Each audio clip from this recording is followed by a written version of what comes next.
lives next door to his mother, and she still makes him breakfast, and yet somehow I end up on the sad side of the breakup equation.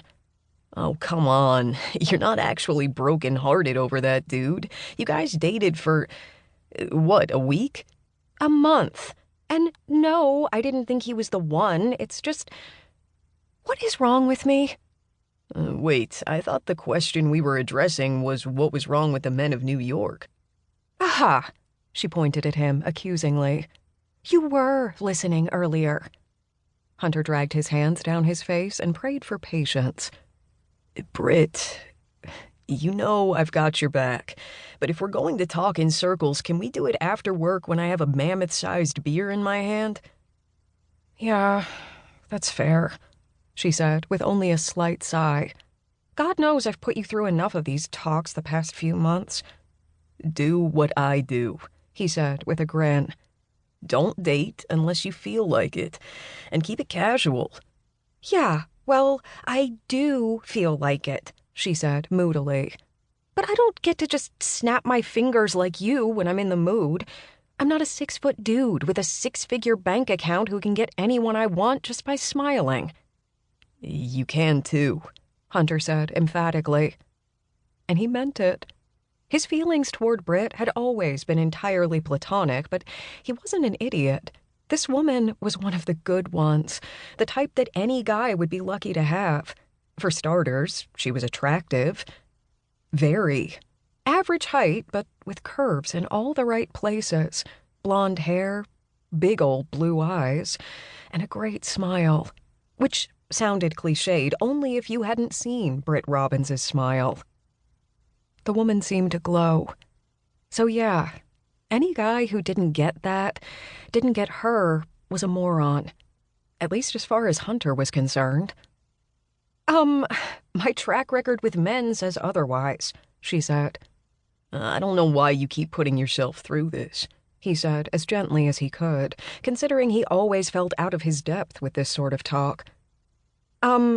Because my eggs are rotting? She said, waving a palm in the general area of her midsection. Hunter winced. Oh, God. Never mind. She laughed.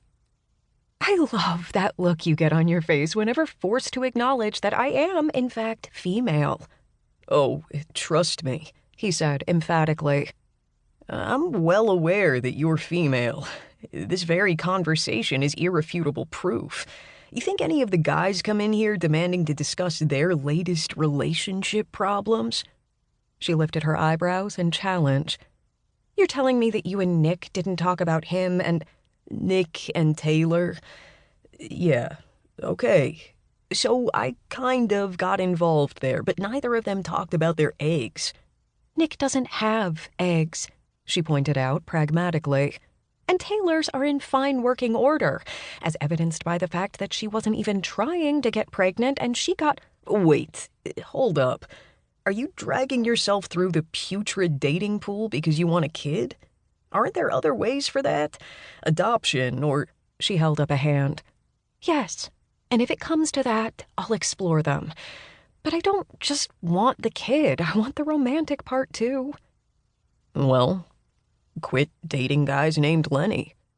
Brit laughed, but then shook her head. Their names aren't the problem. I am.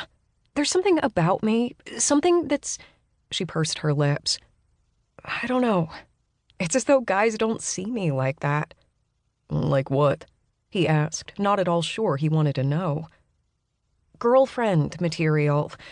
It's like I'm locked in the perpetual friend zone. You are not, he said, checking his watch. Oh, really? She said, crossing her arms. What about you and me? He glanced up. We're different. How? Because we're... Shit. He did not want to have this conversation. Ever. He and Brit simply were what they were. Friends. Good friends. Analyzing why they were the way they were would only complicate one of the best things in his life. My point is, you've never seen me as more than a friend. From the very beginning, I've only ever been BFF. To be clear, Hunter clarified, I've